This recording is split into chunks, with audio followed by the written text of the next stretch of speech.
Et bonjour, comment allez-vous chers amis en ce lundi 10 novembre, en espérant que vous avez passé une bonne semaine et un bon week-end également. Voilà, j'espère que vous êtes en forme et que vous êtes prêts à démarrer cette nouvelle semaine de novembre avec moi du coup ce matin pour cette nouvelle édition de Bonjour c'est Prisme. Qu'est-ce que j'ai fait ce week-end eh ben, il y a eu une assemblée générale pour ma part. Et puis un petit spectacle humoristique hier avec voilà, un jeune humoriste bretonnant. Voilà, donc c'était pas un humoriste connu nationalement, mais qui commence à avoir une petite notoriété quand même. Voilà. Donc voilà. Voilà mon week-end bien sympatoche, hein. Et du coup hier avec le spectacle, bah du coup j'ai dû bosser d'arrache-pied hier matin et un peu hier soir aussi un peu pour l'émission d'aujourd'hui, qui j'espère va vous plaire parce qu'il y a une nouvelle séquence à la fin. Les infolites font déjà leur disparition ce matin. Mais on va se retrouver dans quelques instants, bien sûr, après le premier clip pour, comme d'habitude, l'actu du matin, le planning, le géomatin, bien sûr, tout en sachant qu'il y aura encore de la géographie aujourd'hui, mais vous verrez avec le planning tout à l'heure. Il y aura la météo, bien sûr, l'astromatin, la recommandation TV série, l'audimat, le à l'affiche, la nouvelle séquence ensuite, et bien sûr le top 5, bien sûr, qu'on fera ensuite en fin d'émission. Bref, et ben on va tout de suite aller voir l'actu du matin. On va aller voir si elle est bonne cette semaine. Vous verrez, ça veut tout dire.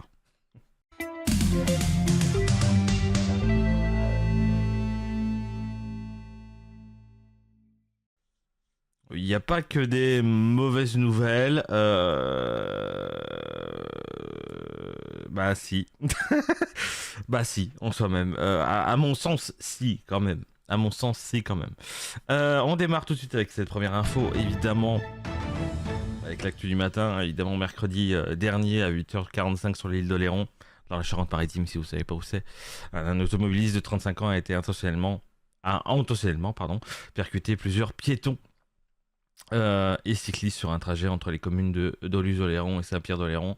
Le conducteur était connu des services de police et présentait un antécédent judiciaire pour usage de stupéfiants et autres délits.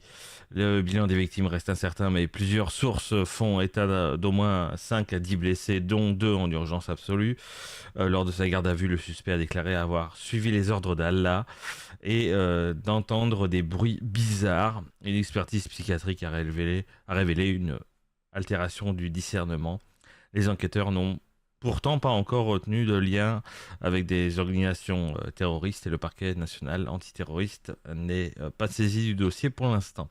Le conducteur a été mis en examen pour tentative d'assassinat et placé en détention provisoire. L'île, ses habitants et les autorités locales sont sous le choc, évidemment. Un drame imprévu sur un site normalement paisible où l'intervention manifeste du conducteur ajoute à l'inquiétude. Les investigations se poursuivent pour éclaircir les motivations exactes, la chronologie précise et le nombre définitif de blessés et le nombre définitif de victimes et l'état de santé des blessés. Voilà. Deuxième info, c'est le dispositif de la prime de Noël versée chaque décembre aux bénéficiaires de certains minima sociaux qui pourrait être modifié dès 2026 parce que le gouvernement envisage notamment d'exclure les foyers sans enfants à charge du bénéfice de cette aide. Jusqu'ici, les personnes seules ou les couples sans enfants percevant le revenu de solidarité active, donc le RSA, l'allocation de solidarité spécifique, le ASS, et l'allocation à l'équivalent retraite, donc l'AER, on pouvait y prétendre automatiquement, mais pour une personne seule, le montant est d'environ 152 euros, et pour un couple sans enfant, d'environ 228. Les montants augmentant avec chaque enfant à charge, bien sûr. Le motif avancé par le ministère du Travail et des Solidarités est l'état dégradé des finances de la Caisse nationale d'assurance vieillesse et du système social. Le budget consacré à cette prime passerait de quelques 466,5 millions d'euros en 2025 à environ 261,5 millions pour 2026, soit une baisse d'environ 45%. Le ministre a déclaré qu'il faut accepter l'idée que la générosité qu'on a connu pendant des décennies est peut-être arrivé à son terme. Il est cependant précisé que pour l'édition 2025 de cette aide, rien ne change encore. Les règles actuelles restent en vigueur et les foyers éligibles tels qu'aujourd'hui continueront à l'apercevoir vers mi-décembre. Les discussions portent sur le budget 2026, donc le dispositif n'ayant pas encore été modifié légalement pour cette année. Voilà, on ne sait pas. Ce recentrage suscite des réactions. Des associations et élus font valoir que la précarité ne se limite pas aux familles sans enfants et que des personnes seules ou des couples sans enfants peuvent être aussi fragilisés. Si le changement est voté, la suppression pourrait représenter une perte nette de l'ordre de 150 € ou plus pour chaque foyer concerné, ce qui représente un coup dur pour un contexte de coût de vie élevé en ce moment. En résumé, du coup, la prime de Noël reste pour 2025 telle qu'elle est, mais elle est sur la sellette du coup pour 2026 et les foyers sans enfants risquent d'en être exclus si le projet de loi est adopté. Ça s'est passé jeudi lors d'un concert de l'Orchestre Philharmonique d'Israël à la Philharmonie de Paris. Des militants ont perturbé la représentation en utilisant notamment des fumigènes, ce qui a conduit à 2 interruptions de l'événement. 4 personnes ont finalement été placées en garde à vue, 3 sont soupçonnées de participation à un groupe en vue de violence ou dégradation, et le 4e pour organisation d'une manifestation non déclarée. Et parmi les suspects, un homme âgé de 20 ans, fiché S, a été interpellé avec dans son sac des objets tels que des boules puantes, encre rouge, alarme. Un autre suspect de 31 ans aurait allumé un fumigène depuis les gradins et a été agressé par une partie du public avant d'être maîtrisé par les policiers en civil. Et une femme de 26 ans est aussi visée, suspectée d'avoir déclenché un fumigène et de détenir des tracts pro-palestiniens. Et du coup, la direction de la Philharmonie a déposé plainte. Elle juge ces incidents très graves. Et la ministre de la Culture a condamné la violence dans une salle de concert. Évidemment, bien sûr, quand même. Allez, là, ça fait mal aussi, un petit peu. Ça fait mal à tous les gamers. La semaine dernière, le studio Rockstar Games a annoncé un nouveau report de la sortie de son jeu très attendu Grand Theft Auto 6, désormais programmé pour novembre 2026. Le groupe parent, donc Take-Two Interactive, justifie ce choix par la volonté de terminer le jeu avec le niveau de finition que vous attendez et méritez. Et du coup, ce nouveau délai s'inscrit dans une période marquée par une crise sociale au sein de Rockstar, parce qu'il y a des salariés qui dénoncent des actes d'entrave à la syndicalisation. Le lundi matin, il faut éviter des mots comme ça. Et une quarantaine de licenciements ont été contestés aussi également. Ces événements coïncident avec l'annonce du report, même si l'entreprise ne les lie pas officiellement dans sa décision. Ce n'est pas la première fois que le jeu est repoussé, parce qu'il y avait déjà une première fenêtre de sortie à l'automne 2025 qui a ensuite été repoussée à mai 2026. Et là, du coup, la sortie est de nouveau retardée jusqu'en novembre 2026. Le contexte global mêle donc des tensions internes, exigences de qualité élevée et stratégie de communication prudente. Ce report a des conséquences concrètes parce que l'action de Take-Two Interactive a chuté autour de 8,5% à l'annonce, signe que les marchés prennent au sérieux ce calendrier allongé. En résumé, du coup, Rockstar prend plus de temps pour peaufiner ce titre attendu depuis longtemps, dans un climat de turbulence interne et de défiance sociale, ce qui affecte à la fois l'image du studio et les attentes des joueurs. Bande d'enfoirés. Et sinon, bon là ça concerne plus localement, mais c'est le maire de Saint-Nazaire, David Samzin, qui a officiellement annoncé qu'il sera candidat pour son 3e mandat aux élections municipales de mars 2026. Si vous n'étiez pas au courant, va falloir élire vos maires bientôt la saison l'année prochaine. Il se représentera à la tête d'une liste intitulée Saint-Nazaire fraternelle, responsable et créative.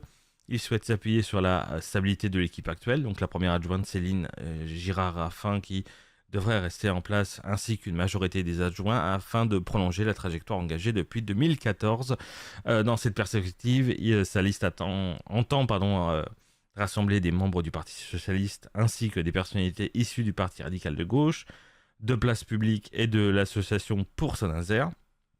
L'organisation de campagne a déjà été lancée. Elle sera dirigée par Didier Rialan, un collaborateur du maire, avec un tract de lancement qui va être distribué au foyer. Le maire met en avant un bilan qu'il juge favorable, déploiement local, déploiement de caméras de vidéoprotection, renforcement de la police municipale, ainsi que des projets d'aménagement urbain. Ça, évidemment, on a vu. Il reconnaît cependant que des défis demeurent, notamment la vacance commerciale du centre-ville. C'est vrai qu'il n'y a plus de magasins. J'ai été vendredi au Ruban Bleu, qui est le centre commercial en plein centre-ville, et je vous assure qu'il y a plus de magasins fermés, donc de locaux vides, que de magasins ouverts.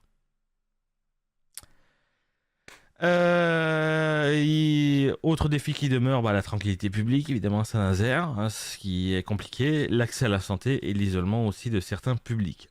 Et au niveau de l'agglomération, donc la Carène, hein, l'agglomération de la région nazérienne et de l'estuaire, la Carène, donc il prévient qu'en cas de victoire d'un candidat du Rassemblement national dans une commune voisine, celui-ci ne se verrait pas confier de vice-présidence. Son message insiste sur l'idée d'une ville ouverte, accueillante et sur le refus de l'extrême. Il cite, je cite du coup ce qu'il dit, ici il n'y a pas d'étrangers, les cultures de toute région et des pays du monde se sont donné rendez-vous, a-t-il affirmé.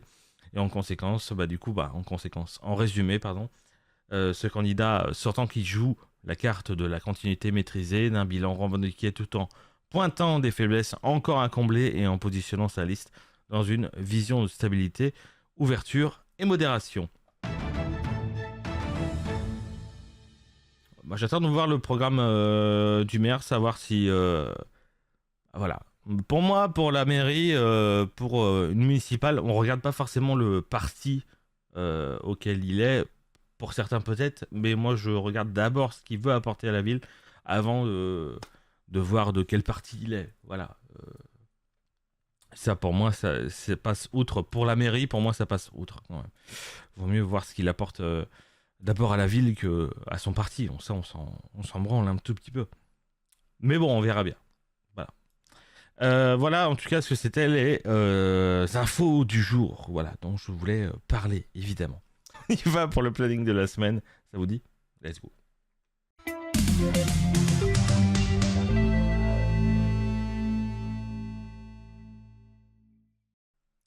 Je commence déjà pour le planning de la semaine, mais aussi un peu de la semaine prochaine, parce que je viens d'apprendre une nouvelle qui fait pas très plaisir.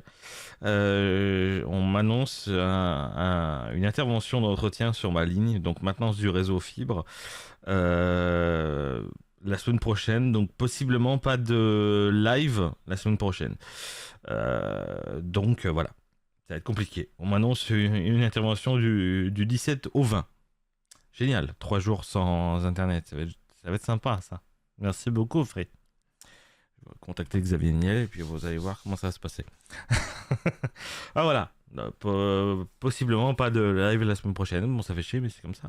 Écoutez, il y avait un live prévu en plus avec Corvus, oh putain la vache. Ça fait chier, bon on verra bien. Ah oui il y avait un live prévu, on verra bien. On verra bien. Bref, le planning de cette semaine qui est un petit peu spécial, pas tant, hein, vous allez voir. Bonjour, c'est précipitant comme chaque lundi. Bon, pas la semaine prochaine, mais voilà. Et ensuite, exceptionnellement, on refera un live tout à l'heure à 14h avec Corvus pour le retour du challenge Interguest. Ça fait plaisir. Depuis le temps. Le dernier challenge Interguest, je crois que c'était en juin. Donc là, on est très content de reprendre avec Corvus ce challenge Interguest pour la 49e édition. On démarrera de 7, alors qu'on sera que 2. Mercredi. Voilà, il n'y a pas besoin de... Je la fais tout le temps, cette blague de toute façon. Mercredi, on continue bien sûr Until Dawn et Power Wash, ça fait toujours plaisir.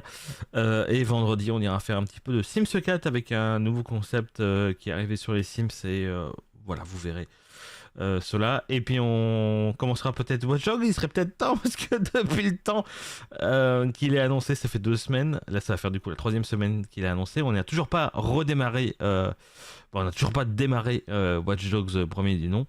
Mais cette semaine, normalement, c'est bon. Je dis bien normalement parce qu'on sait jamais. Et évidemment, toujours off le week-end et toujours off le mardi et le jeudi. Et puis il y aura peut-être un gros changement à partir de janvier avec le possible retour des émissions et des génériques. Voilà, j'en ai peut-être trop dit certainement. Voilà. Mais bon, c'est comme ça. Voilà pour le planning de la semaine. On est peut-être un peu. Ah bon, on avance, on en avance même bien. En même temps, le planning n'est pas non plus aussi grand qu'à une certaine époque, évidemment, hein. J'ai d'autres occupations maintenant. Voilà, écoutez. On continue tout de suite avec Géomatin. C'est parti, un petit peu de géographie. On va s'entraîner pour l'intergaz de tout à l'heure. C'est parti.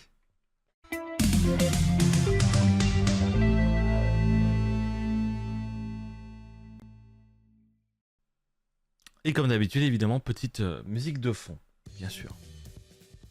Qu'on entendra évidemment tout à l'heure pour l'intergaz, évidemment. On a le temps, on joue ensemble à Géomatin en espérant être mieux que mieux que la semaine dernière, jusqu'à 47-48. On a le temps.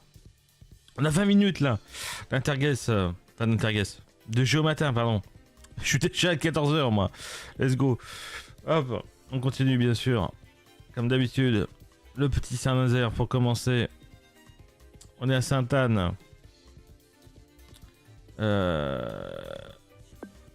Pour bien me placer, le restaurant Atlantique. Avec la petite coupole qui est juste là. Hop là. Ça c'est facile.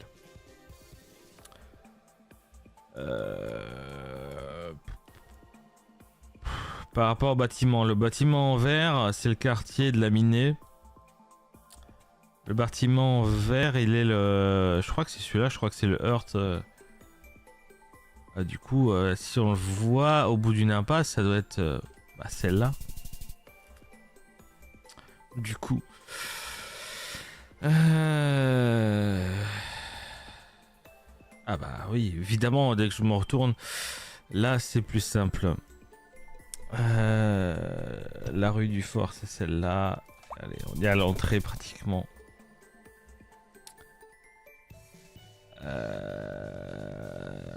Ça, c'est les nouveaux bâtiments à côté de la médiathèque. Médiathèque, c'est boulevard Victor Hugo. S'il y a une entrée de rue ici, ça doit être celle-là. Voilà. Et ben on arrive sur la gare. On est dans la rue de la Matte. Et je pense qu'on est ici. Oh, ça passe. Let's go. Rogemont. C'est le rond-point de Norange. Qui est juste... Normalement, c'est celui-là, Norange. Hein. Normalement. Oui, c'est celui-là.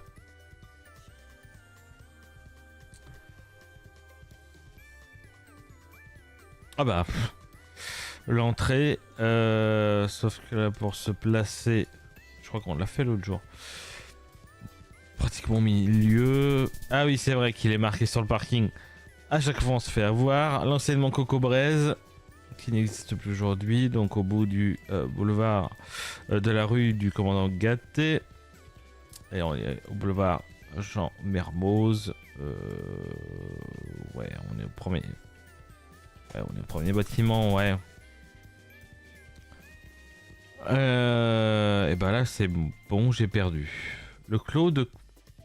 Là je bouge pas depuis tout à l'heure, mais je crois que c'est la première fois que je veux bouger, je crois. Du clos de l'étang.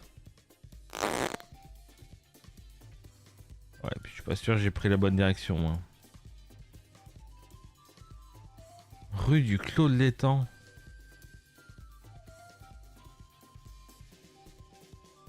Oh, ça pue Saint-Marc, ça. Je repars là, quoi. Ça ressemble à Saint-Marc, mais ça se trouve, je me gourre totalement. Parce que c'est bien propre.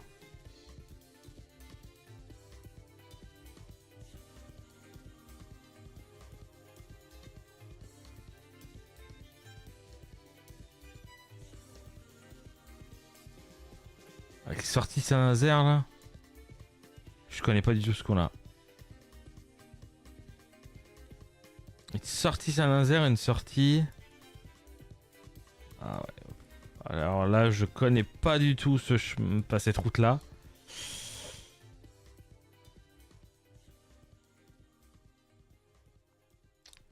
Là-dedans.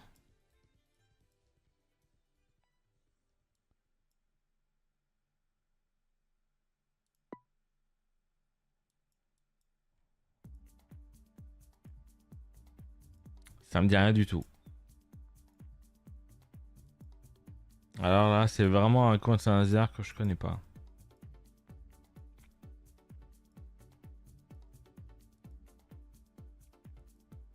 Avec des... Pardon, avec de la chaume. Ah là par contre, je retire ce que j'ai dit. On est peut-être plus par là. Route de l'étang. Ah, c'est pour ça que je connais pas. Voilà, on était là. C'est pour ça que je connais pas. C'est l'Immaculée, donc je connais pas des masses. Comme Jeanne. Allez, Jeanne Masse, let's go. Waouh. Alors là, j'aurais... Allez, de la tour du commerce, bah oui. La route de la Côte d'Amour qui est là. Allez, de la tour de commerce. On va se mettre vers le milieu. 23 mètres, c'est limite. Hein. Bon, on n'a pas le 25 000 à cause de la gare, comme d'habitude, mais... Crédit Mutuel, celui-là, c'est celui de l'Immaculée. On est placé derrière. On doit être par là. Allez, hop, 2 mètres.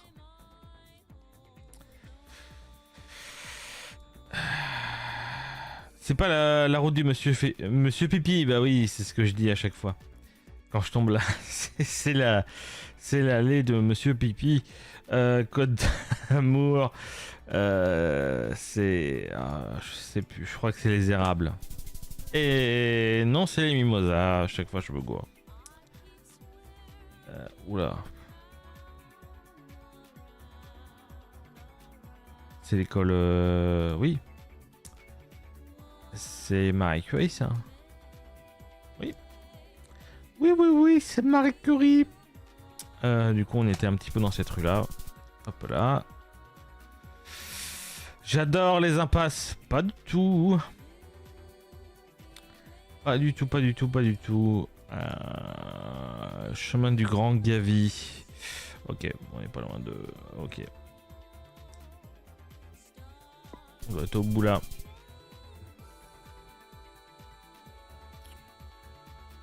Ouf.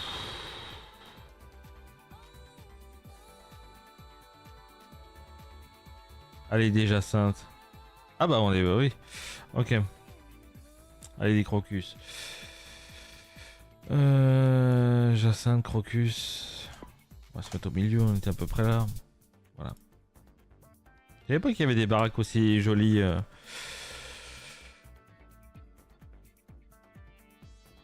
Ouais, vu l'heure, j'aurais pas dû relancer du Saint-Nazaire, mais c'est pas grave. La gare, pardon.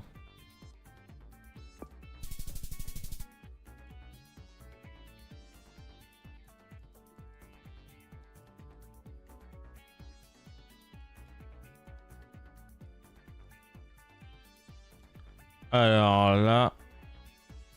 Allez, de la Galerne, si c'est laminé. Allez, de la Galerne, sauf que... On va te placer là-dedans, toi.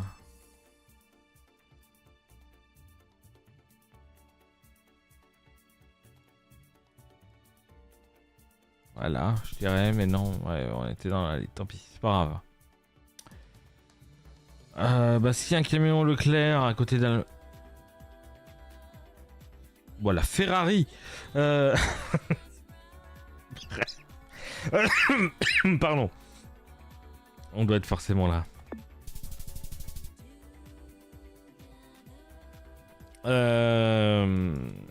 J'en ai marre des quartiers résidentiels, bordel. Ah non, on est force. J'allais dire. Ouais, non, on est à Herbin. Herbin. Non, là c'est pas Herbin, connard. C'est là, Herbin. On doit être au milieu de celle-là. 3 mètres, on a du bol. Et ben. c'est l'île de Roton, ça. Je sais pas moi, celle-là. Ouais, c'est l'île de Roton, mais c'est de l'autre côté. Bref. On va faire un petit peu de ville de France quand même. Hop. Hop. Voir si on est bon cette semaine ou pas. Ça prouve ma motivation. Ok, les panneaux de rue me disent rien.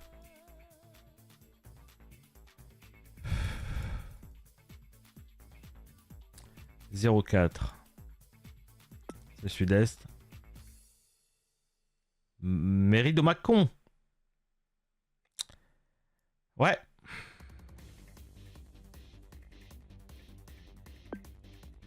Hop.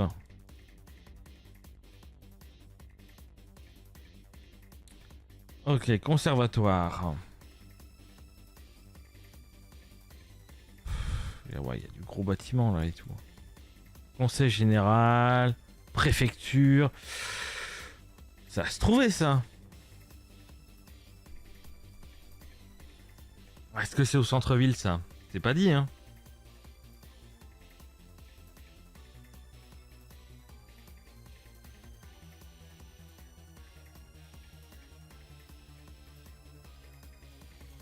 Rue de la préfecture en plus. Palais de justice, préfecture. Préfecture 4 minutes à pied. C'est-à-dire que du panneau là, t'as 4 minutes pour aller au portail. Ouais, c'est une ville de vieux, c'est pour ça. C'est pour ça. La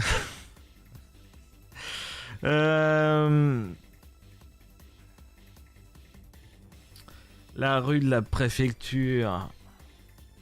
Rue de la Liberté. Rue de l'Indépendance. Ah, dis donc, sacrée ville. C'est pas si grand que ça quand même. Mâcon quand même. Emmanuel Macron. Allez.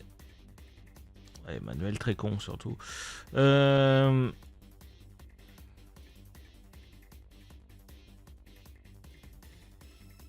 Non mais tu vas pas me faire croire qu'on est de l'autre côté quand même. Rue de la Résistance, bah dis donc, c'est une ville très... Rue de la Préfecture. Ah, je l'ai. Je l'ai. Palais de justice, tribunal judiciaire et tout ça. Retourne au début là. C'est quoi la rue là? Les Camélites, place des Camélites. Donc on doit être par là. C'est quoi cette petite îlot là où il y a une baraque, c'est ça? C'est ça? C'est-à-dire qu'on est au croisement de... Bah là? Oui. Ok. Ok. Oula 05. Sud-ouest. Ne dis pas qu'on est à Bordeaux.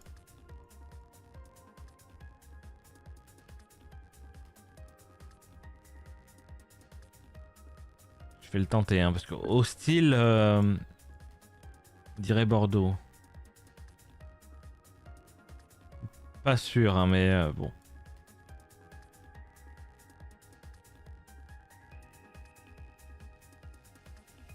Ouais, à mon avis, c'est Bordeaux. Au panneau de rue, je dirais que c'est Bordeaux. C'est quoi ce gros bâtiment là?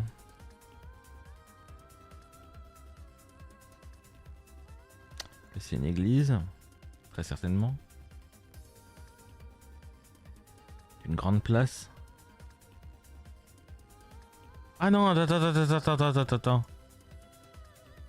Yellow, c'est qui le Yellow déjà?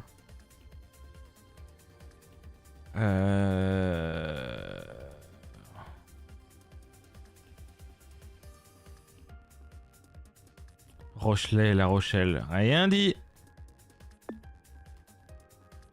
J'étais un peu bon, j'étais sur le sur le port. Enfin sur la côte, pardon.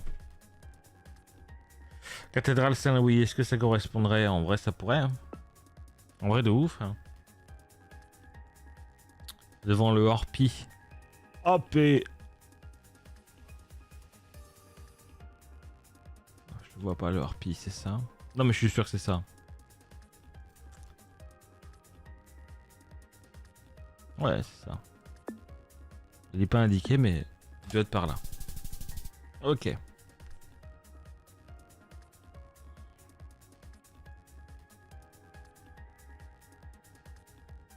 À l'ambiance. Putain, les arrêts de bus, on dirait ceux d'Anglette, mais ça me fait pas penser.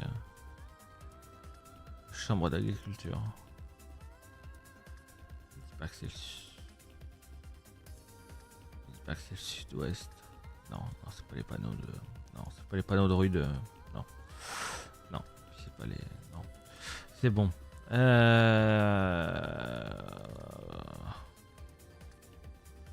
Putain, merde, j'aurais voulu voir les panneaux là. Bah attends, toi. Rocher du dragon.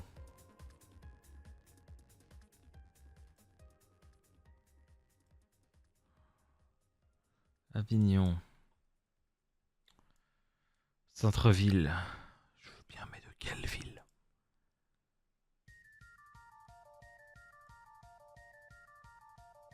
Super Moustache Festival, Aix-en-Provence. Ouais, mais je pense pas que ce soit Aix. En vrai, ça peut, hein, mais. On va tenter Aix, hein. Bah, c'est H du pays d'Aix, ok. Aix-en-Provence. J'avais dit, hein, déjà, je pensais bien au bon coin. On est sur l'avenue Lattre de Tassigny. Est-ce que ça se voit de loin, Lattre de Tassigny? On est au croisement avec Henri Pontier, avenue Henri Pontier, car on venait du coup du côté est, de ce côté-là. On est à un rond-point, parc Mozart. Euh, Est-ce que ça serait ça? En vrai, ça peut, hein. Avec une rue qui part comme ça, en vrai de ouf. En vrai de ouf, je vais tenter là, et on est bien là. Ok. Rue de la République, ami du vieux Lormont. Si c'est Lormont, eh ben on est à Bordeaux, dans la ville de Lormont. On va tenter de chercher dans Lormont la rue de la République. La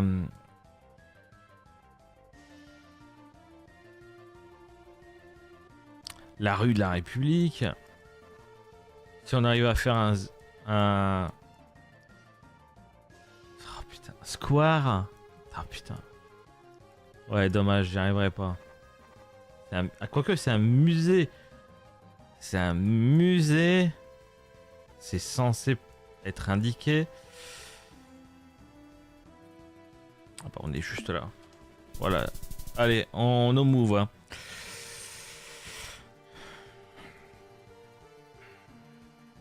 Il y a de la brique. Est-ce qu'il y a beaucoup de briques au point de dire qu'on est dans le nord? Ah bah Berg. Si on nous indique Berg, oui.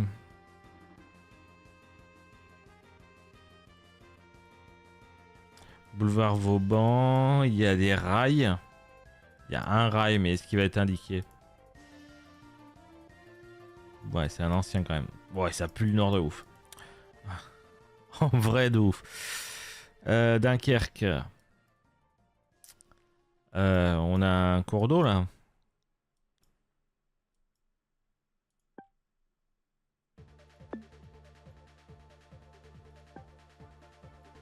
Ouais, c'est forcément un canal, mais bon. On va évidemment pas me dire le centre-ville à mon... Ouais, à mon ouest.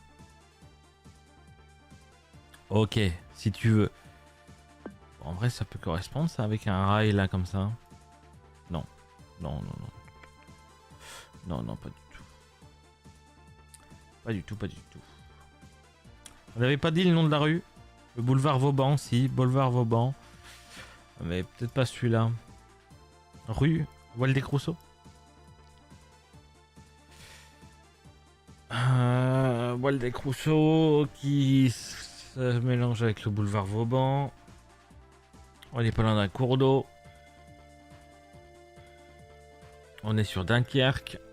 Boulevard Vauban, Waldeck-Rousseau. Le rail était indiqué. On est là. On est ici. 8 mètres. 25 000 cette semaine. J'ai tout cartonné. Voilà.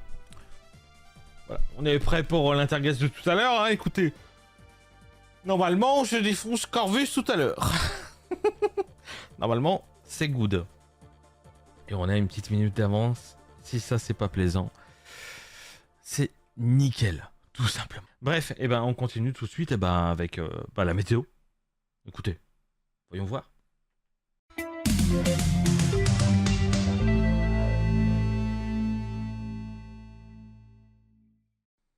Alors, quel temps il se prévoit de faire cette semaine? On va découvrir ensemble déjà avec la météo d'aujourd'hui, évidemment. Voilà, il s'annonce un peu l'arrivée de la flotte, hein, voilà, évidemment, qui était déjà un peu présente en fin de semaine dernière, mais qui continue à persister sur le pays, surtout pour la partie nord-ouest et nord du pays, avec des averses un peu partout, avec quelques nuages sur le côté est du pays, qui descendent jusqu'à à peu près au nord du sud-ouest du pays, avec quelques soleils et quelques éclaircies, quelques nuages aussi qui persistent un petit peu aussi dans le sud. Donc globalement, soit il pleut, soit c'est très nuageux ou couvert pour la plupart de la France, avec des températures qui, même pour l'après-midi, se font un peu frisquer. On regarde encore pour le nord-est, par exemple, avec du 7 degrés à Strasbourg. Hein, c'est quand même assez frais. Et je crois que la maximale, je crois que c'est Biarritz avec 18 degrés, qui, eux, continuent à se mettre bien. Et puis, petit orage aussi prévu tout en haut de la Manche, à Cherbourg, avec 14 degrés et des orages prévus pour vous aujourd'hui. Désolé si vous habitez là-bas. Demain après-midi, par contre, les précipitations vont partir et faire place un petit peu à un ciel voilé sur une grande partie du pays, avec des températures qui remontent très légèrement, avec du 10 degrés par exemple à Metz, avec encore une maximale pour les Biéraux avec 20 degrés, encore un soleil qui est encore bien présent sur le golfe du Lion, et puis partout un petit peu en France. Désolé pour les Brestois qui se tapent encore de la pluie, et encore pour Cherbourg avec quelques nuages, mais sinon pour le reste de la France, il devrait faire plutôt beau et doux, et ça fait plaisir. Et pour le reste de la semaine, par contre, normalement, c'est censé continuer, en tout cas, le beau temps, en tout cas, jusqu'à jeudi, avec de nouvelles précipitations qui arriveront à partir de vendredi et qui devront rester globalement jusqu'en début de semaine prochaine, avec des éclaircies, des averses, des éclaircies, des averses. On a un temps comme on n'aime pas, en fin de compte, parce que on sait pas s'il fait beau, s'il pleut, s'il fait beau, s'il pleut, voilà, évidemment. Et toujours des températures de saison, et ça devrait baisser en début de semaine prochaine encore. On arrive mi-novembre, hein, dans un mois et demi, c'est pratiquement Noël. Faut commencer à s'y faire, hein, les amis. Les températures, il commence à se faire frais, faut ressortir les écharpes et les doudounes. Écoutez, c'est comme ça, tout simplement. Et les vestes, tout simplement. Moi qui mets rarement de veste, je commence à les ressortir qu'au mois de novembre, c'est pour vous dire. Aujourd'hui, en ce lundi 10 novembre, on souhaite une bonne fête aux Léon et Lionel, évidemment. Léonie, Léo et tout ça, évidemment, si vous appelez comme ça, c'est votre fête, et bonne fête à vous. Le soleil s'est levé ce matin à 7h52, se couchera à 17h16. Et la citation de la semaine: danser, c'est offrir un sourire à son corps et une pause à sa tête. Ça, je vous le confirme, évidemment. Et voilà pour la météo de la semaine, ça fait plaisir, en tout cas jusqu'à jeudi. Pas pour aujourd'hui, mais jusqu'à jeudi, ça fait plaisir. Après, ça fait moins plaisir. Bon. Je crois que j'ai rien de prévu. Au moins, il fait beau demain. Ça m'arrange parce que demain, j'ai de la route à faire. Et ça m'arrange. Et ce week-end, je crois que j'ai rien à faire. Si, je suis peut-être de sortie samedi. Eh ben, tant pis. C'est comme ça. On va faire avec. On lance juste la suite qui est l'Astromatin. Tout simplement, il n'y a rien à dire.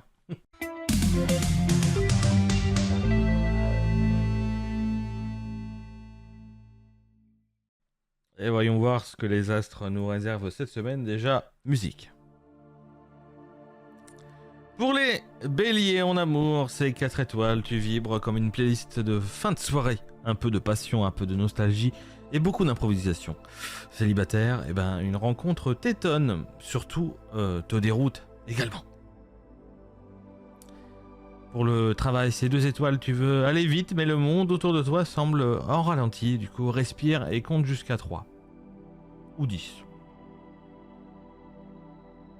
Et pour la santé, c'est 3 étoiles. Le café ne remplace pas le sommeil, même si tu continues à croire le contraire. Pour les taureaux en amour, c'est 3 étoiles. Ton cœur hésite entre je reste tranquille et je fais une bêtise romantique. Spoiler, tu vas probablement tenter la deuxième option. Ah! Côté travail, c'est 4 étoiles, tu carbures comme un moteur bien huilé, tes collègues te regardent comme un mélange d'admiration ou de fatigue. Super, génial. Pour la santé, c'est 2 étoiles. Les bons petits plats, c'est bien. Les légumes verts, c'est mieux. Ouais, faut que je ralentisse les McDo.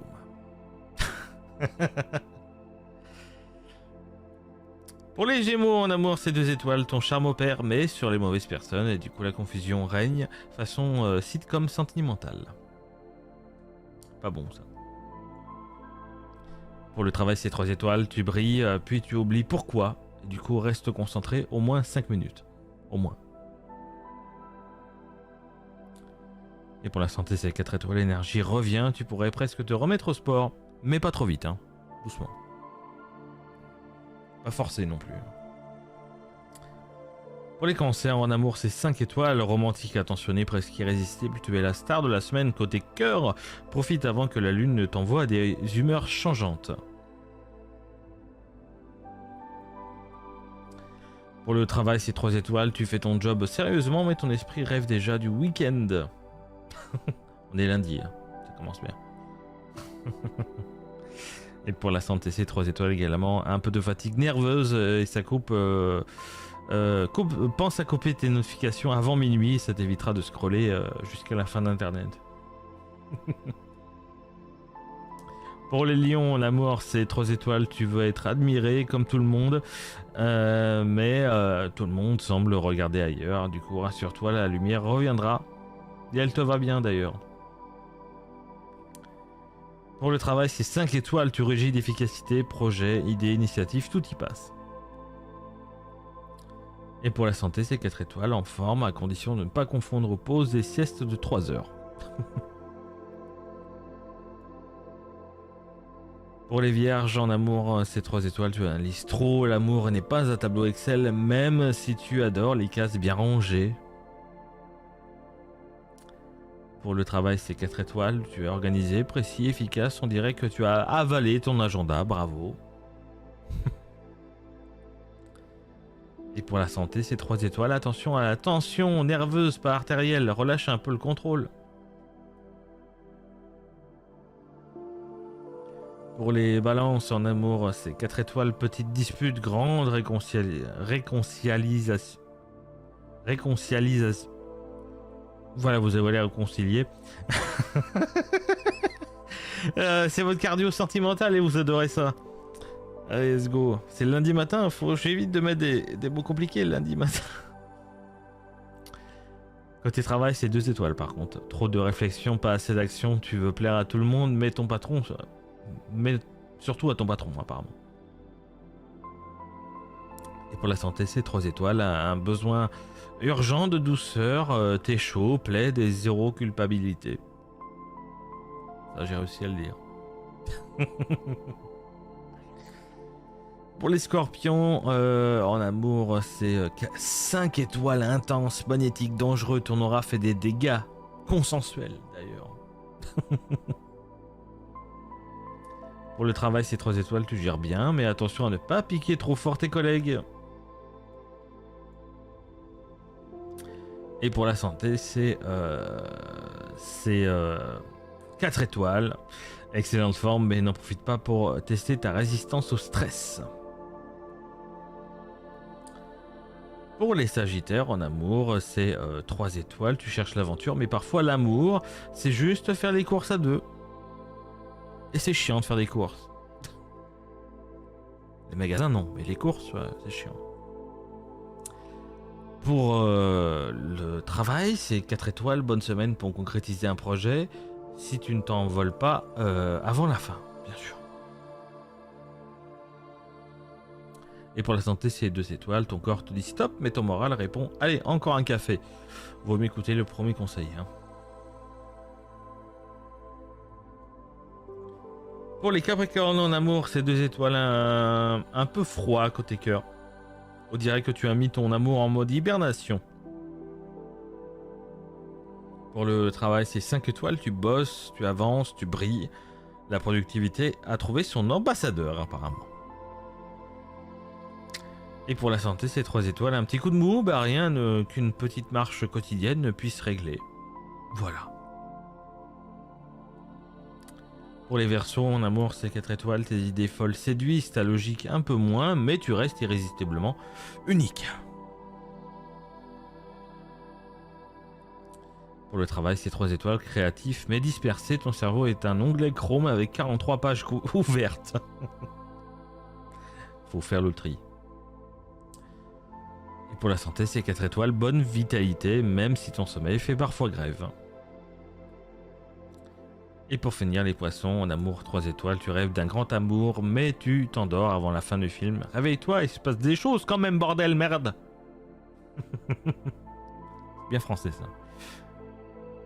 Côté travail, c'est 2 étoiles, un peu à la traîne, essaye de ne pas fuir tes mails comme la peste. Par contre, en santé, c'est 5 étoiles, énergie douce et bonne humeur, ton aura brille comme une bougie parfumée. Et voilà pour l'astromatin de cette semaine, en espérant, comme chaque semaine, que ça vous prédise de bonnes choses pour cette semaine. Et ça fait beaucoup de fois le mot semaine dans cette phrase. On continue avec la recommandation de TV série. Je sais pas ce qui m'arrive aujourd'hui, mais let's go.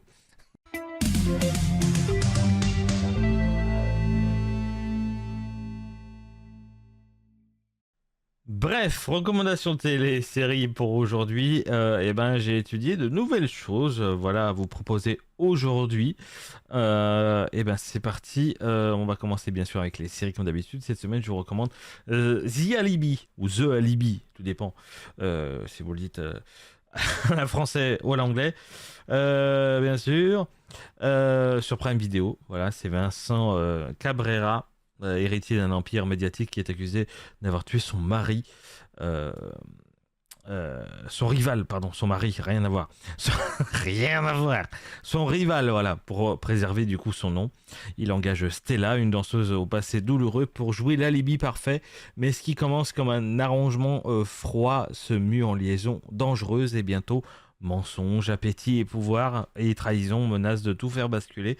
Cette série, c'est un petit cocktail captivant de suspense, romantisme et secret porté par une tension constante et des personnages à la fois vulnérables et redoutables. Et du coup, c'est un petit must-see si vous aimez être entraîné dans un labyrinthe émotionnel et moral. Voilà, donc je vous recommande ça, The Alibi, sur Prime Video.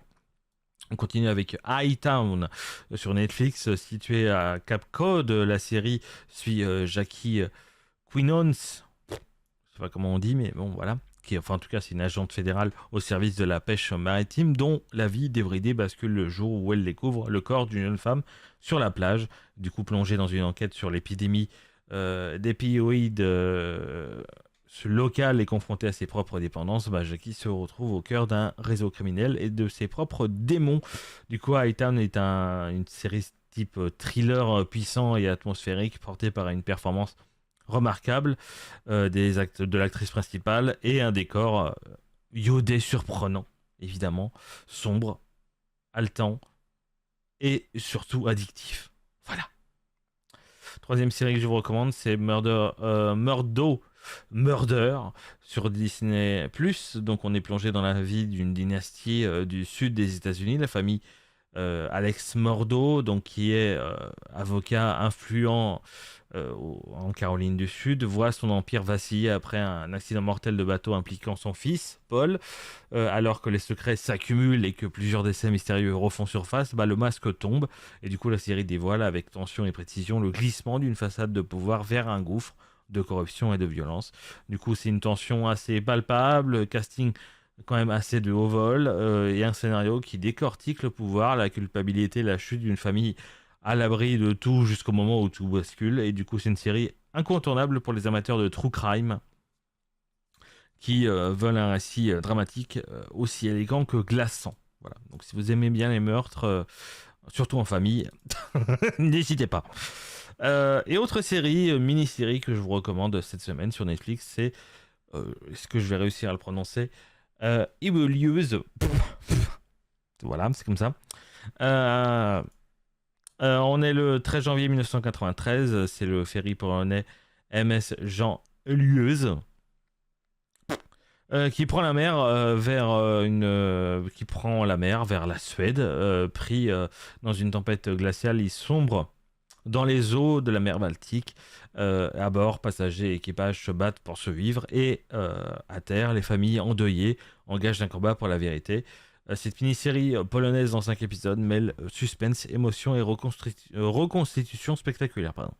Du coup, c'est un drame intense, visuellement maîtrisé qui transforme une stratégie maritime, une tragédie, putain la vache, maritime en récit bouleversant. Et du coup, c'est une série à ne pas manquer et que je vais vraiment regarder, ça m'a vraiment intéressé. Donc, surtout les mini-séries, j'aime bien. Ça se croque en une après-midi et ça, c'est super. Les films de cette semaine que je vous recommande de regarder à la télévision, on commence avec un classique, hein, Johnny English, cet agent de renseignement britannique maladroit, plein de bonne volonté. C'est Johnny English hein, qui se retrouve seul survivant après qu'une attaque a éliminé tous les autres agents du service secret, le MI7. Hein. Il est aussitôt chargé de découvrir qui a volé les joyaux de la couronne britannique et se retrouve face à un complot surprenant orchestré par un entrepreneur français ambitieux. Et ben voilà, il faut engager Johnny English pour retrouver les joyaux de la couronne française, tout simplement. Du coup, ce film, cette année, un cocktail énergique de gadgets parodiques, hein, d'humour physique à la Rowan Atkinson, évidemment, et de pirouettes d'agents secrets à l'envers. C'est un film idéal pour se détendre, rire et passer un bon moment sans se prendre la tête. Donc, Johnny English, et ce soir à 21h05 sur Gulli. Autre film que je vous recommande, là, c'est Nous finirons ensemble à l'aube de ses 60 ans. C'est Max, François Cluzet, qui se retire dans sa somptueuse maison du Cap Ferret pour refaire le plein et envisage de vendre sa résidence voilà. Ses amis qu'il n'a pas vu depuis plus de 3 ans débarquent malgré tout pour lui faire la surprise à son anniversaire, mais ce retour en bande révèle que le temps, les non-dits et les vies ont changé et ont laissé des traces. Du coup, avec ses distributions exceptionnelles, parce qu'il y a énormément d'acteurs français très connus dans ce film, et le décor de rêve, évidemment, le Cap Ferret, la Bretagne, évidemment, ça fait rêver. Ce film est évidemment magnifique, et ça rend un magnifique hommage aussi à l'amitié. C'est drôle, touchant, audacieux dans l'écriture. Ça fait des liens qui évoluent avec le temps. Donc voilà, si vous êtes intéressé, c'est Nous finirons ensemble et c'est mercredi soir à 21h10 sur Sister. Autre film que je vous recommande, c'est Un homme à la hauteur. C'est Diane, une brillante avocat fraîchement divorcée qui perd son téléphone dans un bar. Voilà. Non, c'est pas tout, je vous rassure. Lorsqu'un homme charmant, riche et cultivé, Alexandre, le retrouve et du coup, elle accepte le rendez-vous pour récupérer son téléphone portable. Mais sauf que le hic, c'est que Alexandre ne mesure que 1m36. Hein. Entre attirance sincère et regard de la société, ils vont devoir choisir entre les normes et le véritable amour. Donc ce film joue avec élégance sur la différence pour délivrer une comédie romantique douce, amère, portée par un duo irrésistible, hein, Jean Dujardin et Virginie Efira, avec une réalisation soignée. Donc c'est drôle, touchant et tout à fait à la hauteur. Donc ça, c'est à découvrir jeudi soir à 21h10 sur Novo 19. Et dernier film que je vous recommande, c'est Lemming.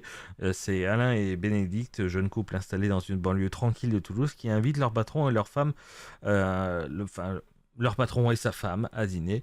Et du coup, après la découverte dans leur évier d'un étrange rongeur venu de Scandinavie, l'équilibre fin de leur vie bascule dans un mélange de désir, de manipulation, manipulation. Putain, j'ai vraiment du mal le lundi matin, c'est incroyable.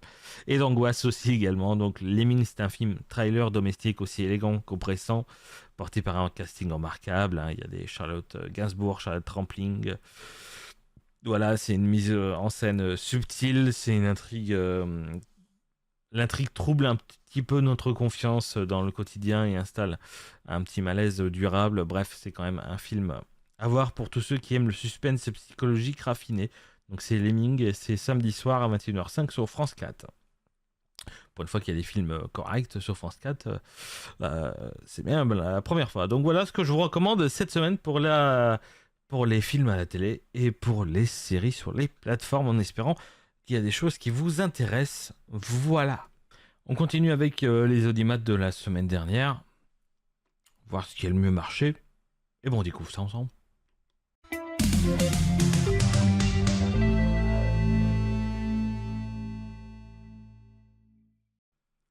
Et ben la semaine dernière, c'est la fiction encore qui a bien marché et les séries type fiction un petit peu sur France Télévisions qui a encore bien marché, notamment mercredi qui arrive en quatrième position mercredi dernier le 5 novembre avec sur France 2 Ness et Ryan avec 3 377 000 téléspectateurs, suivi derrière avec France 3 Déraciné des ailes avec 2 153 000 téléspectateurs, sur TF1 la série SWAT sur TF1 avec 2 33 000 téléspectateurs, suivi derrière du film que je vous ai recommandé la semaine dernière sur M6, Insaisissable, avec 1 411 000 téléspectateurs. Il y avait quoi? Il y avait encore des enquêtes criminelles sur W9 avec 629 000. Sur TMC, rediffusion encore du film premier du nom Taxi, 500 000, un peu plus de 500 000 téléspectateurs. Voilà. Sur TFX, il y avait du Cleaners, par exemple, avec 371 000 téléspectateurs. Suicide Squad sur TF1, série film, avec 378 000 téléspectateurs. Et est arrivé en dernier, bien sûr, Malcolm sur Gulli, avec 161 000 téléspectateurs. Troisième meilleure audience de la semaine, c'était lundi sur TF1 avec Un meurtre presque parfait. C'est la nouvelle série de TF1 avec un peu plus de 4 millions de téléspectateurs, suivi derrière de L'amour est dans le pré avec 3 623 000 téléspectateurs. Derrière, il y avait Des Vivants sur France 2. Je ne sais pas du tout ce que c'est avec 1 946 000 téléspectateurs. Qu'est-ce qu'il y avait? Il y avait du Hunger Games sur TMC avec 748 000 téléspectateurs. Je vous avais recommandé ce jour-là le film Bean sur Gulli avec 224 000 téléspectateurs. Et est arrivé en dernier TF1 série film, ce qui est rare, avec Le Grimoire d'Arcandis avec 173 000 téléspectateurs. C'est pas souvent que TF1 série film arrive en dernière des audiences, mais voilà, là c'était le cas lundi dernier. Deuxième meilleure audience de la semaine, c'était Astrid et Raphaël, qui était premier les 2 dernières semaines précédentes, mais là, cette fois-ci, c'est arrivé deuxième cette semaine sur France 2. Astrid et Raphaël avec 4 215 000 téléspectateurs, un peu plus que la semaine d'avant. Ce soir-là, exceptionnellement, il y avait la Star Academy, ce vendredi soir sur TF1, avec 2 285 000 téléspectateurs. Je crois que ça descend en dessous des 3 millions et ça commence un petit peu à appuyer pour la Star Academy. Sur M6, il y avait du Pékin Express, 2 millions, un peu plus de 2 millions de téléspectateurs. Sur France 3, il y avait la carte au trésor avec 1 287 000 téléspectateurs. Il y avait du Enquête d'action sur W9 avec 379 000 téléspectateurs. Du 90 minutes enquête sur TMC, comme chaque vendredi soir, avec 277 000 téléspectateurs. Et est arrivé en dernier, RMC Découverte avec Catastrophe naturelle survivre au pire avec 174 000 téléspectateurs. Et la meilleure audience de la semaine, c'est pas souvent qu'on dépasse du 5 millions, mais cette fois-ci c'est arrivé. Pratiquement 5 500 000 téléspectateurs pour Alex Hugo sur France 3. C'était mardi dernier, suivi derrière sur M6 de La France a un incroyable talent avec 2 657 000 téléspectateurs. Derrière, il y avait sur TF1 Harry Potter et le prisonnier d'Azkaban, et bien sûr avec 2 369 000 téléspectateurs. Il y avait encore du 90 minutes enquête sur TMC avec 339 000 téléspectateurs. Il y avait du Camping Paradis sur TF1 série film avec 200 000 téléspectateurs, ce qui n'est pas terrible. Et est arrivé dernier sur Gulli, le Vivo, je ne sais pas ce que c'est, avec 113 000 téléspectateurs. Voilà les audiences de la semaine dernière et on verra bien ce qui va le mieux marcher encore cette semaine, mais on sait très bien que c'est souvent les fictions, séries fiction de France Télévisions qui arrivent souvent en tête, hein, évidemment. Donc, on commence à avoir l'habitude. C'est comme ça. Mais voilà, tant mieux. On voit bien que cette semaine, les gens étaient devant leur télévision.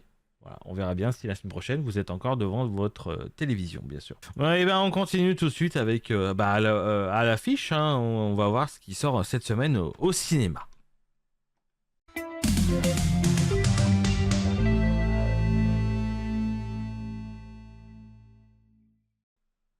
Alors, les films qui sortent cette semaine au cinéma, on commence déjà avec Insaisissable 3, c'est pour ça qu'il avait été diffusé la semaine dernière sur M6, le premier du nom. Je crois que le deuxième est diffusé cette semaine aussi également. Et ben ce mercredi sort le troisième, Insaisissable évidemment, avec tous les acteurs qu'on avait l'habitude de voir sur les deux premiers. Les cavaliers sont de retour pour le braquage le plus impressionnant jamais imaginé, accompagné d'un groupe de jeunes magiciens qui espèrent suivre leurs traces. Ils vont devoir repousser les limites de l'illusion pour orchestrer le tour le plus spectaculaire, dérober le joyau le plus précieux du monde des mains d'une redoutable organisation criminelle. Voilà ce que vous promet Insaisissable 3. On continue avec La Bonne Étoile, film que je vous aurais recommandé sur Face au Direct il y a quelques semaines. C'est un film de Pascal Elbé avec Benoît Poelvoorde, Pascal Elbé et Audrey Lamy. On est en France en 1940 avec Jean Chevalin et sa famille qui vivent dans la misère après que ce dernier a jugé bon de déserter. J'avais dit déshériter dans l'émission, mais rien à voir. Du coup, non, il décide de déserter. Voilà. La situation n'est clairement plus tenable. Convaincu que certains s'en sortent mieux, Chevalin a une brillante idée, c'est se faire passer pour juif afin de bénéficier de l'aide des passeurs pour accéder à la zone libre. De malentendu en révélation, il va entraîner sa famille dans ce grand périple qui déconstruira ses préjugés un à un. Troisième film que je vous recommande, c'est Le Gang des Amazones. Voilà, c'est avec Isia Higelin, Lina Coudry et Laura Felpin, que j'aime beaucoup. Donc on est au début des années 90. C'est 5 jeunes femmes amies d'enfance qui vont braquer 7 banques dans la région d'Avignon. Et la presse les a surnommées le gang des Amazones. Ce film est leur histoire, donc voilà. Si vous êtes intéressé, faut aller voir. Et dernier film que je vous recommande, c'est L'incroyable Femme des Neiges. C'est avec Blanche Gardin et Philippe Catherine.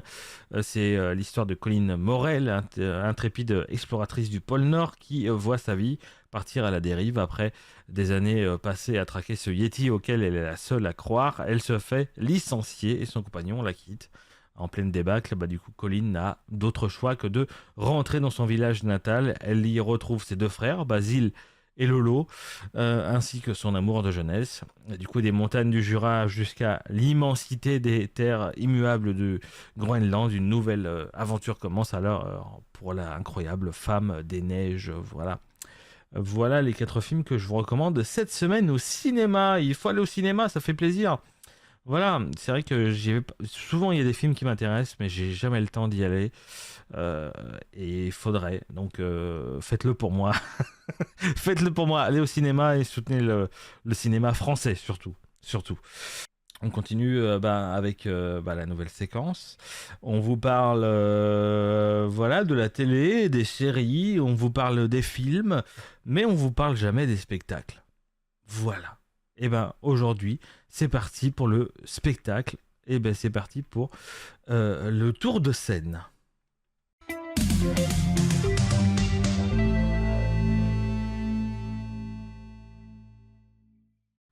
Voilà, je vous recommande des séries, des films à regarder, je vous recommande des films. Et maintenant, je vais vous recommander des spectacles à aller voir parce que c'est vrai qu'il faut soutenir le cinéma, il faut regarder la télé, mais il faut aussi soutenir les artistes français, bien sûr, bien qu'ils soient pour certains, évidemment.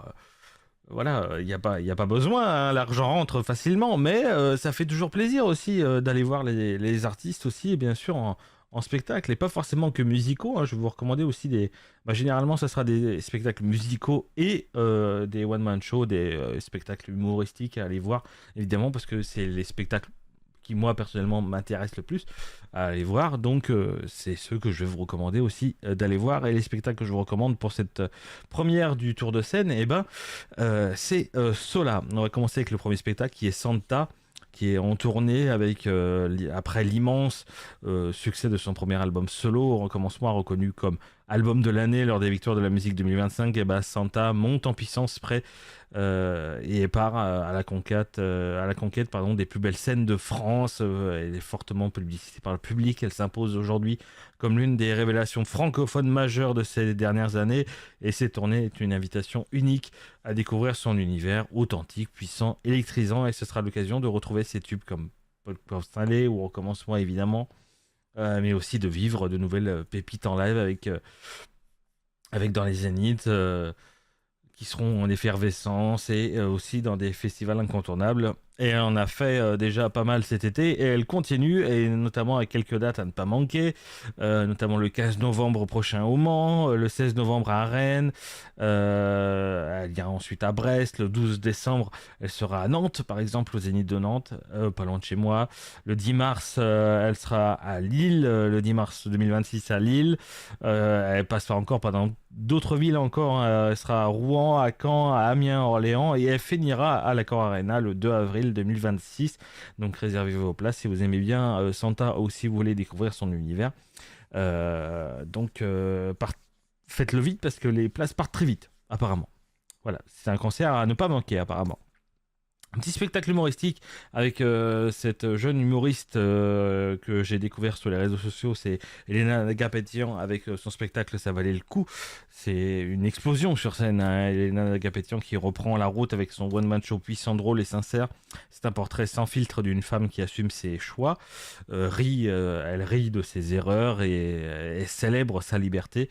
Donc entre autodérision et confidence, elle partage son parcours d'immigrée, parce qu'elle est russe de base, elle est mère aussi, et divorcée, et elle transforme chaque moment de vie en matière comique universelle. Donc voilà, si vous avez encore des salles disponibles pas loin de chez vous pour découvrir Elena Agapétian, n'hésitez pas, je vous donne quelques dates. Le 29 janvier 2026 à Toulon, le 30 janvier à Montpellier, le 31 janvier à Marseille, le 1er février à Nice, le 11 février à Lille, 26 avril à Annecy, elle terminera ensuite le 16-17 mai à l'Olympia.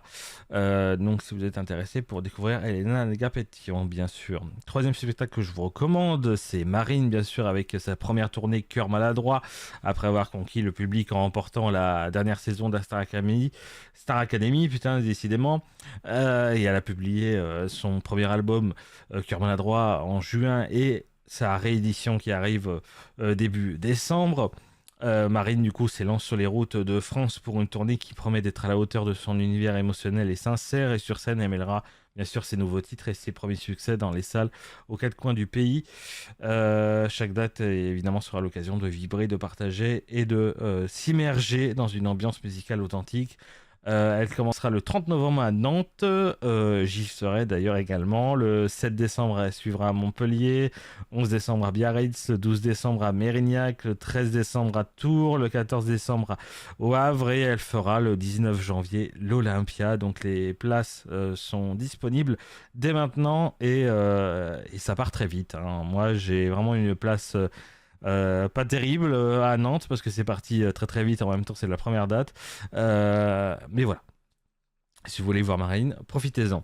Et autre spectacle humoristique que je vous invite à regarder, c'est Marissa Filtre avec son spectacle Culot qu'elle continue de faire depuis déjà quelques temps. Voilà, elle débarque avec une tournée nationale qui mêle humour, chant, danse et surprise. Elle vous embarque dans un univers décalé où rien n'est interdit et où la gêne fait partie du décor et où le rire, lui, par contre, est bien au rendez-vous. Sur scène, Marissa Filtre joue avec des codes de la comédie traditionnelle, bouscule les tabous et invite chacun à sortir de sa zone de confort. Elle s'infiltre, c'est le cas de le dire, dans le quotidien pour en révéler les incongruités. C'est ça, les absurdités avec un culot certain. Donc c'est une expérience unique. Si vous aimez rire, vous serez surpris, peut-être même un peu gêné, mais surtout pleinement captivé. Voici quelques dates pour aller la voir: le 3 décembre à Dijon, le 4 décembre à Reims, le 9 décembre à Lyon, le 10 décembre à Nice, le 11 à Marseille, le 12 à Montpellier, le 17 à Bordeaux, le 18 décembre à Toulouse, et elle clôturera le 20 décembre de cette année à l'Accor Arena à Paris. Donc voilà, si vous êtes fan de stand-up, adepte d'un humour décalé ou simplement curieux de découvrir un spectacle hors norme, ben, le spectacle de Marie Filtre avec ce spectacle culot vous fera certainement plaisir pour découvrir toute sa liberté et son audace surtout. Voilà les 4 spectacles que je vous recommande pour ce premier tour de scène et la semaine prochaine, on en verra d'autres aussi également. Voilà. Allez, on continue avec le fameux top 5, évidemment, qui n'a pas été compliqué à choisir, puisque la semaine dernière, on n'a pas fait beaucoup de clips, on en a fait que 5. Bah, du coup, voici les 5 clips de la semaine dernière. C'est simple, efficace.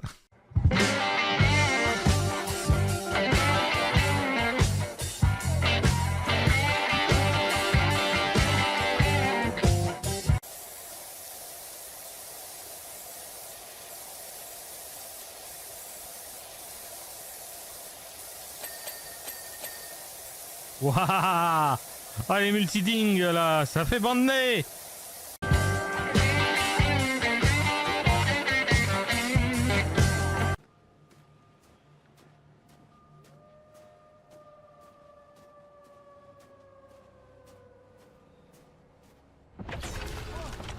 Ta grosse mère! Mais bordel!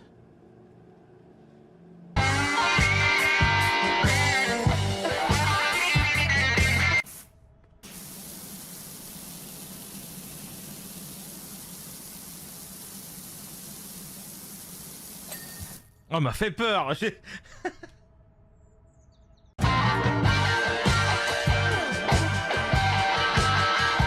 On continue là où est-ce qu'on s'était arrêté? Si un previously. Non, on s'était fait arrêter en plein milieu, effectivement, c'est ça. Sam qui... Quoi? Feur.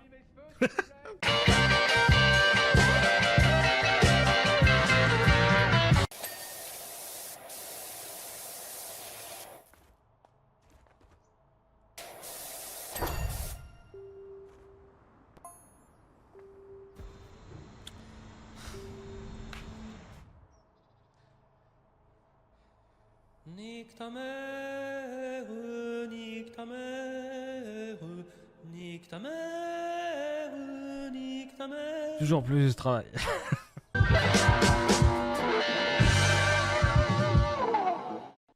C'est vrai qu'on s'est bien fait avoir par le Power Wash la semaine dernière, mais ça fait plaisir. Et on continuera évidemment mercredi. Power Wash a continué à nettoyer un petit peu.